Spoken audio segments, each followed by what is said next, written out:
They said it was a healing getaway. After the funeral. After 42 years of us, after Jake's coffee cup went cold on the floor, but maybe healing was never the plan. Nashville International Airport. My son and his wife standing just ahead of me. Tanya's nails glittered like guilt disguised as glamour. Mom, we only bought you a one-way ticket. She said it so easily, as if she were commenting on the weather. The return trip, you'll figure it out. Then that smile, that kind of smile people wear when they believe cruelty is kindness if it's dressed in honesty. She rolled her designer luggage into the first-class lane. Didn't look back. Didn't need to. People passed me without seeing me. A blur of carry-ons, perfume, laughter, boarding calls. I must have looked like something misplaced, a statue holding a worn purse, a thin sweater, and a printed itinerary that meant nothing. I didn't even realize until later, it wasn't a ticket.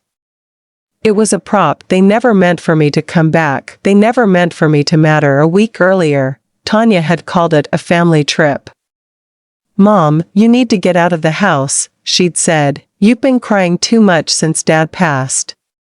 Mark agreed, nodding, smiling. My son, my only child, whose hands I once held as he learned to walk, whose scraped knees I once kissed bettered. I didn't know he'd grow up to leave me standing alone with a fake itinerary and no way home. I sold Jake's pearls to help with the flight, the last gift he gave me before his stroke. They said everyone was pitching in, but I never saw the receipts. And when the attendant told me my return ticket didn't exist, when her polite smile folded into pity, I turned to find them already walking away. Mark adjusted his sunglasses. Didn't meet my eyes. Tanya sighed as though I had inconvenienced her. You've got a phone, right? She said. Call someone. Or sell it, enough for a Greyhound, right? Then they vanished through security just like that, gone, and I stood there, as small and silent as the last breath of a prayer. No one answered. Grief doesn't knock when it comes. It barges in. It takes your chair, your air, your sense of direction. When Jake died, it wasn't loud. It was final. He had been humming off-key in the kitchen, looking for the cinnamon when suddenly, he wasn't. The coffee was still warm when the paramedics came. The world, somehow, colder. He left me in a house too quiet to forgive. A Tuesday morning soaked in rain, not the kind that washes away, the kind that lingers in your bones and calls itself home. So there I was, in an airport that didn't care I'd been abandoned. A woman smiled at me until her eyes saw I had no suitcase. Then her smile faded into pity, and pity burns colder than ice. I didn't cry, not yet. I just kept breathing, shallow, steady. Like the world might not notice if I disappeared slowly enough. There's a kind of silence that only comes after betrayal, the one that hums in your blood when you realize love can look you in the eye and still walk away. It wasn't the first time I'd been left. When I was 9, my father promised to take me for ice cream. He never came back, and now, all these decades later, I had raised the man who repeated his mistake. I found a bench near gate C14. Sat down with my chin high. No suitcase. No plan. No tears, but tucked inside my bra, right beside my heart, was an envelope. Inside, the business card of my husband's old friend, a lawyer. He'd told me once, if you ever need anything, Blake, you come find me. I guess it was time, because they may have left me with nothing, but that didn't mean I had nothing left to do. Some people leave you at airports, others leave you in kitchens, in marriages, in moments, but sometimes, being left behind is how you finally start moving forward. When the lawyer picked up my call 2 days later, he already knew why I was calling. He said Jake had left me something my son didn't want me to find out about, and that was when everything began to make sense. Grief doesn't knock before it comes in. It just walks through your door, sits in your favorite chair and starts touching everything you thought was still yours. Jake used to say, if anyone cries at my funeral, make sure they bring a mop. I tried not to cry, but I brought tissues anyway. The funeral was short. He would have liked that. never cared for attention. People brought casseroles, smiles too wide to be real, and phrases they'd stolen from sympathy cards. Then they left, and I stayed. The bed grew larger, the house quieter. His slippers waited patiently beneath the nightstand. His toothbrush still leaned beside mine like grief was only visiting. Not here to stay. I tried to remember the sound of his laugh, that deep, full-bodied chuckle that shook his shoulders. I sat in his chair and chased the echo until it disappeared, and then one morning, my son came by. Mark.my boy. He hugged me, but not fully, like a man shaking hands with duty. Mom, he said, we've been thinking. It'd be good for you to get away for a while, you know, Florida. Sunday. Sand. Family. It's what Dad would have wanted. Tanya stood beside him, perfectly composed, sympathy rehearsed. Just to breathe a little, she said. Her tone was soft, but her eyes were already somewhere else away. The words sounded like mercied. I hadn't been out of Tennessee in 5 years, and the thought of sunlight instead of silence, it stirred something I thought had died with Jake. That night, I opened my jewelry box. Inside, under the dust of months, was the gold wedding band Jake gave me on our 10th anniversary. Not fancy, but real. He'd saved for it, surprised me on a Tuesday, sliding it onto my hand. 10 more years, then 10 more after that.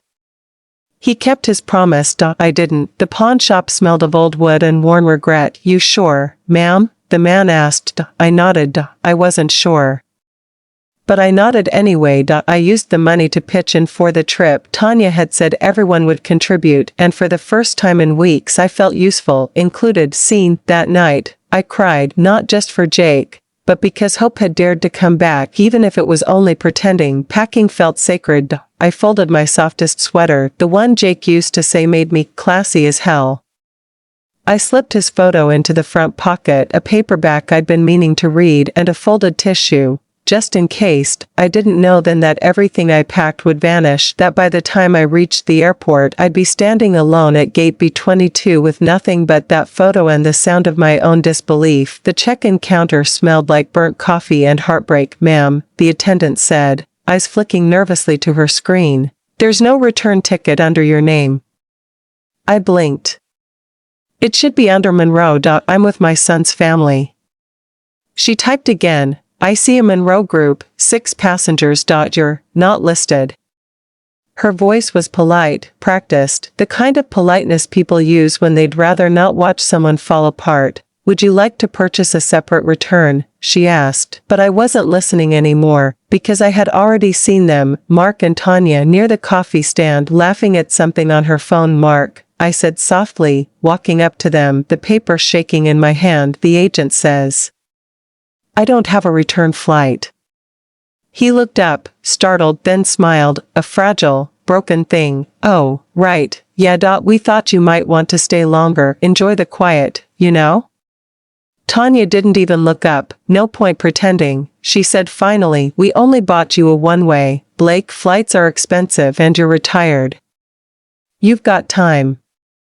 It wasn't anger in her tone. It was something worse. Dismissal, the kind of tone people use when returning something they never wanted. I laughed, not because it was funny, but because I couldn't believe how calm she sounded while throwing me away. I thought this was a family trip. I said, your family, Tanya replied, but adults figure things out. She sipped her coffee, unbothered. You've got your phone, right? There's Wi-Fi. Or sell it, buy a Greyhound. Simple. Mark said nothing. Didn't even meet my eyes, just scratched the back of his neck and adjusted his sunglasses, and that was the moment I understood. They hadn't forgotten me. They had planned this. Not forgotten, discarded. I asked about my bag. They looked at each other. Then Tanya said, oh, we checked it with ours. We'll get it to you later, if you stay longer. But there would be no later. There was only the airport, the echo of their laughter fading into first class, and me, standing in the middle of a crowd, clutching a useless itinerary and the last fragments of my dignity. There's a silence that follows betrayal, not the loud kind that demands answers, but the quiet one that simply stops expecting them. That's the silence that filled gate B22. That's the silence that followed Muhan. I finally sat down, back straight, heart cracked open but still beating. Inside my bra, next to my chest, I carried an envelope. Inside it, the business card of my husband's old friend, a lawyer. He'd once told me, "If you ever need anything, Blake, come find me."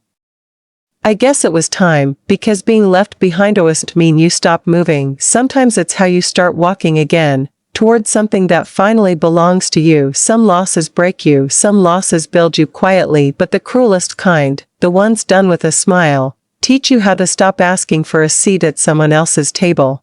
There's a kind of silence airports don't allow, the one that happens when your heart stops trusting the people it beats forward. I remember standing there, the crowd moving around me like I was invisible, and realizing that I don't have a flight. My voice barely made it past my lips. I don't have my things. You didn't think I'd need to know that before we got here? Tanya didn't even flinch. She just adjusted her sunglasses, rolled her perfect shoulders back, and said, "You're overreacting." Overreacting. A word women hear when they start to wake up. Mark added, "Mom, you said you wanted to be included. This is just how we do things now." Flexibly. Easier for who? I asked. Neither of them answered. Tanya zipped her designer bag. "Boarding group's up," she said. As if my heartbreak were an inconvenience to her schedule, and just like that, they walked away. No hug. No apology. No hesitation, just the soft click of her heels on airport tile and the sight of my son, the boy I raised, the man Jake and I gave everything to. Walking away with a carry-on and a face that looked empty of shame. A woman with a stroller bumped into me, murmured, "Sorry." I nodded, but my body felt like it was made of stone. There's a loneliness that doesn't come from being alone. It comes from being discarded by the people who are supposed to protect you. I sat down on a bench against the wall. My hands shook, but not from fear, from the quiet explosion inside my chest that comes when love finally burns out. I opened my phone, not to call them, not to call anyone. Just the notes up. I typed one line, "This will be the last time I trust them." Then I scrolled through my contacts until I found the one I'd saved under junior lawyer. Jake had introduced us years ago, a man with steady hands and honest eyes who had handled our mortgage, our wills, our promises to the future. He had said, "If you ever need anything, Blake, I'll be there." So I pressed call, and when he answered, I didn't explain. Didn't cry. Didn't even say hello. I said, "I need to update my will." That was the moment something inside me shifted. My role changed. I wasn't the forgotten mother on a one-way ticket anymore. I was the woman who would decide what her silence was worth. Their flight left on time. So did mine. The difference was, mine wasn't going where they thought. I sat on that same bench watching the departure screen until their flight disappeared, until the crowd thinned, until the ache turned into something solid. I imagined them in their seats, Tanya reclining in first class, Mark already half asleep, her phone angled perfectly for the next filtered photo captioned, "Family time." Recharging. I wasn't part of that picture, not anymore, and for the first time that felt like a blessing. I reached into my purse, past tissues and peppermints, and found the envelope I'd almost forgotten about, the one Jake and I used to joke about, a sewer break glass in case of fire fund. 6 years old, still sealed, still mine. Inside, $9.60 in cash. Crisp bills that smelled like freedom. Jake's handwriting on the flap said, "In case you ever need to start over." Outside, the wind bit my face. I flagged down a yellow cab, the kind that rattles like a second-hand prayer. 287 Jefferson Street, I said. Monroe and Wade Law Office. The driver nodded and pulled into traffic. The car smelled faintly of pine and fried food, and the city passed in slow motion. Strip malls, gas stations, the Tennessee I'd grown old in, the Tennessee I was about to outgrow. When I walked into that law office, it felt smaller.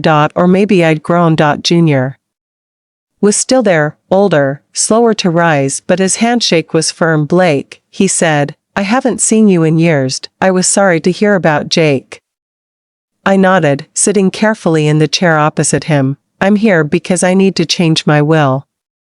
He raised an eyebrow but didn't ask why. Men like him could read pain by posture. "I want to remove my son and daughter-in-law entirely," I said, "from every part of it." He looked at me, searching for hesitation. There was none. "I want to add a new beneficiary, I continued, an organization that supports elderly people will have been mistreated by their families. He paused, then nodded slowly. That's very specific. I've become very specific, I said, as he typed. I leaned forward, and I want to know what I can do legally to make sure what happened to me, being used, manipulated, doesn't happen to someone else. He exhaled. You're talking about financial exploitation, he said quietly. Yes. Elder abuse. My voice didn't shake. Can I respond to it? Not just emotionally. Legally. He nodded, now serious. There are protections for that, Blake, especially if someone took advantage of your trust. We'll make sure they never touch another cent of what's yours. Good, I said, make the changes notarized. Effective immediately, send it to a third-party executor. No one in my family touches my affairs again. You got it, he said. For the next hour we sat under the quiet hum of old fluorescent lights, going line by line through the life Jake and I had built. Name by name, number by number, undoing decades of trust with a calmness that only betrayal can teach you. When I walked out, the sun hit my face. It wasn't warm, but it didn't hurt either. For the first time in months, I didn't feel weak. I felt awake. I stood there in the parking lot, folder pressed to my chest, and whispered to myself, Jake, I handled it. And if I listened closely enough, I could almost hear him laugh, that deep, rumbling laugh, as if to say, told you, Blake. You've always been stronger than you think. Because sometimes, family doesn't end when the bloodline does. It ends when you finally remember you're allowed to protect yourself. Through wide windows, hallways that smelled faintly of lemon polish and something sweet, and soft laughter that drifted from the communal room. It wasn't fancy, but it felt honest. There was a calm there, a stillness I hadn't felt in months, not since before hospitals, before funerals, before the airport. I stood at the entrance, holding my one small suitcase, my life reduced and redefined to what could fit inside it. A woman at the front desk looked up and smiled warmly. Can I help you, ma'am? Yes, I said softly, my voice steady. I believe you can. My name's Blake Monroe. I called yesterday. She nodded. Of course, Mrs. Monroe. We've been expecting you. Welcome home. Home. The word hit me like a slow, quiet wave. Not sharp. Not overwhelming. Just gentle. Like something finding its rightful place, she led me down a short hallway, explaining meal times, activities, community dinners, things I barely heard because I was too busy noticing the sunlight. How it touched everything equally. No shadows left to hide in. When she opened the door to my room, I stepped inside slowly. It was small but warm. Cream-colored curtains. A view of the courtyard where someone was feeding birds. A bed with crisp white sheets that hadn't been shared by anyone but me. I set my suitcase down and sat on the edge of the bed. For the first time in what felt like forever, I didn't feel like I was waiting for something to end. That night, I unpacked carefully. One drawer for clothes. One shelf for books. On the nightstand, I placed the framed photo of Jake, the one I'd kept in my carry-on. He was laughing in it, head tilted, eyes crinkled. The way he looked when life was simple. I lit the small candle I'd brought with me, lavender-scented, and whispered to him, I made it, Jake. I finally made it. No tears came. Just breath. Slow, deep, real breath. Over the next few days, I started walking in the mornings. Around the courtyard, past the bird feeders, through the small garden that volunteers maintained. I met a woman named Ruth who knitted scarves for everyone in the building. A retired librarian named George who loved to tell long stories that started nowhere and somehow ended in laughter. We'd sit in the common room with cups of tea, watching the sun move across the floor. They didn't know my story. Not the whole of it. Just that I was new here and starting over. And that was enough. One afternoon, while sorting mail, I saw an envelope addressed in handwriting I knew too well, Mark's. For a moment, my stomach tightened. But I didn't open it. I didn't need to. I placed it gently in the wastebasket, right on top, and walked away. Freedom doesn't always roar. Sometimes, it's as quiet as choosing not to reply. Weeks passed. Seasons began to change. I joined a watercolor class. I learned how to make bread in the communal kitchen. I even started volunteering once a week at Elder Haven's local outreach office, the same organization I'd left everything to. The same one that had unknowingly become my second chance. Every Friday, I sat with women who carried their own stories, different faces, same ache. Some had been left behind. Others had been used or ignored. But each one of them had survived. And every time I listened, I saw a reflection of myself in their eyes. One day, one of the coordinators asked if I wanted to share why I got involved. I thought for a moment and said, because I learned the hard way that love doesn't mean loyalty, and loyalty doesn't mean love. But dignity, that's something you can give yourself. They clapped softly. I didn't need the applause. Just the understanding. That evening, back in my room, I opened my journal, the one I'd started on the flight that never happened. The first line still read, "This will be the last time I trust them." Below it, I wrote, "But it won't be the last time I trust myself." And for once, that was enough. Outside my window, the wind chimes someone had hung near the courtyard swayed gently. I smiled, thinking of Jake, how he used to say every chime was a whisper from the past, reminding us we're still here. "I'm still here," I whispered back. "And I'm not done yet." Then I turned off the light, and for the first time in years, the darkness didn't scare me. It just felt like rest. Sound of a woman they once thought would never speak for herself. Let them remember the garden as they left it, half-watered, half-loved, and not theirs anymore. Let the silence between us be my answer. I closed the journal and pressed my palm against its cover, feeling the soft indentation of the pen's last stroke. Outside, the courtyard shimmered in late sunlight. A few of the residents were gathered near the fountain, Ruth with her knitting, George with his endless stories, and Helen, waving me over with a grin that said no one gets to mope alone here. I slipped my phone into the drawer, left it off, and walked toward the courtyard. The air smelled faintly of rain, the kind Jake used to call clean rain, the kind that makes everything glisten without ruining a thing. "Come on, Blake," Helen called. "You're missing the great debate, whether pudding counts as dinner." I laughed. A real, unguarded laugh that startled even me. "Depends," I said, sitting down. "What kind of pudding?" "Chocolate," George said, dramatically. "The serious kind." "Then yes," I replied. "Definitely dinner." They roared with laughter, and for a moment, I forgot the ache, the betrayal, the long, hollow days after Jake's funeral. I forgot about the airport. I forgot about the emails that still might come. What I remembered instead was Jake's voice saying, "Everything you plant won't grow, but what does, that's yours, and this new life, this laughter, this lightness, this was mine." That evening, I sat by the window in my room. The sky was painted in that watercolor blend of pink and violet that looks too perfect to be real.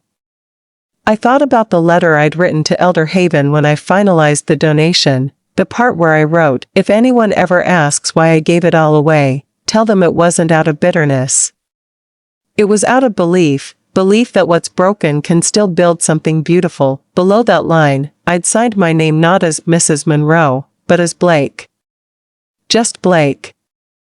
The woman who finally stopped apologizing for wanting peace. The knock at my door pulled me from my thoughts. It was one of the younger staff members, Mia, a gentle soul who reminded me of myself at 20. "Mrs. Monroe," she said softly, "we're setting up candles in the garden tonight, memory night. Would you like to light one?" I hesitated, then nodded. Yes. I'd like that. The garden glowed with soft lights and flickering candles, each flame dancing in memory of someone loved and lost. I found an empty spot near the roses, where the earth still held the warmth of the day. I knelt, placed my candle, and whispered Jake's name. "Thank you," I murmured, "for teaching me that love isn't supposed to cage you." The flame trembled, as if it heard. I stayed there long after the others drifted back inside, watching the candles blur into constellations. And in that quiet, I thought about Mark again, not with anger, not even with sorrow, but with understanding. Some lessons arrive late. Some never do. But they come all the same. He would one day realize, I hoped, that this, all of it, wasn't punishment. It was release. For both of us. When I finally went inside, I poured myself a cup of tea and sat by the window, letting the night settle. The world outside felt wide again, not full of ghosts, but possibilities. I opened my journal to a fresh page and wrote slowly, deliberately, "The garden is gone, but the roots remain. And so do I." Then I turned off the light, crawled into bed, and let the hum of distant laughter carry me to sleep. That night, for the first time since Jake died, I dreamed of him. Not sick, not frail, not slipping away, but standing in a garden, smiling, his hands in the soil, sunlight on his face. He looked up and said, "You did it, Blake. You finally came home." And in the dream, I laughed, because I had. Sometimes I forget what silence used to sound like. The sharp kind. The kind that pressed against the walls of my old house like a storm that refused to move on. The kind that came after casseroles stopped coming and "How are you holding up?" turned into "She's fine, she's managing." That silence was heavy. Judgmental. It smelled of loneliness and lukewarm tea. The silence here, at Willow Grove, hums differently. It's a soft murmur under the jazz that plays through the hallways, through sunlight and laughter that leaks from doorways.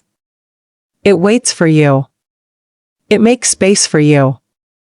It forgives you for simply existing. Sometimes, I still wake up expecting the house I left behind, the one filled with the echoes of Jake's laugh and the faint guilt of being forgotten. But when I open my eyes, it's not regret that greets me. It's light. Wide, forgiving light that falls over the chair by my window and the basket of brushes and watercolors on my table. I started painting again, not because I'm good at it, I'm not. My hands tremble, my colors rebel against logic. But when I step back, even the mistakes shimmer. They are mine. Every shade, every wrong stroke, every small act of reclamation. Ruth asked me last week, softly, carefully, "Do you ever regret it?" She didn't say what it was. None of us had to. I looked her straight in the eyes and said, "Only that I didn't do it sooner." She smiled, that slow, knowing smile women get when they've both survived something unspoken. That night, I lit a candle by Jake's picture, not for grief, but gratitude. His eyes, caught mid-laughter, seemed to say, "Finally, they thought I'd fall apart when they left me." I told him, my voice low, my heart steady. They thought I'd beg. They thought I'd crumble. I leaned closer to his photo, as if he were still sitting across the table. But you know what, love? They're the ones who lost something that day. They lost their way back. They mistook my silence for surrender. They mistook my patience for permission. They mistook my love for a lifetime guarantee. But they were wrong. I am not the echo of what they left behind. I am the voice they can no longer ignore. Here, they call me Blake. Not mom, not grandma, not the one who used to pay for everything. Just Blake. When I walk into the book club, they save me a seat. They ask what I think before moving on to the next chapter. They know I take peppermint tea on bad days and chamomile on the good ones. They notice when I'm quiet, not to fix me, but to sit beside me. That's the thing about Willow Grove. You aren't tolerated here. You're seen, and when the world outside rings, 16 missed calls, 1 pleading email, I don't answer. I don't owe them conversation, comfort, or closure. I gave them something better, a clear goodbye and a door that no longer opens. Some days I walk the courtyard alone, hand resting on my cane, breathing in the late evening air. The lights from the community room spill golden across the grass, and I think about that word, legacy. Everyone wants to leave something behind, a house, a name, a plot of land. But maybe the most radical legacy is this: peace. The right to end your story with your own handwriting. I left the garden behind, yes. The one they begged to keep, now it's tended by women with shaky hands and strong hearts, women who remember everything the world asked them to forget. My land. My choice. My legacy. And when I blow out the candle each night, I whisper, I chose myself. No apologies. No explanations. If this story made your heart ache and rise again, if you've ever been left behind by the ones you loved most, you already know what this is. This is Grandma True Stories, where forgotten women remember themselves, where quiet pain becomes power, where being kind does not mean being weak, and where the truth, no matter how late it arrives, still matters, because when a woman finally tells her story, the world listens.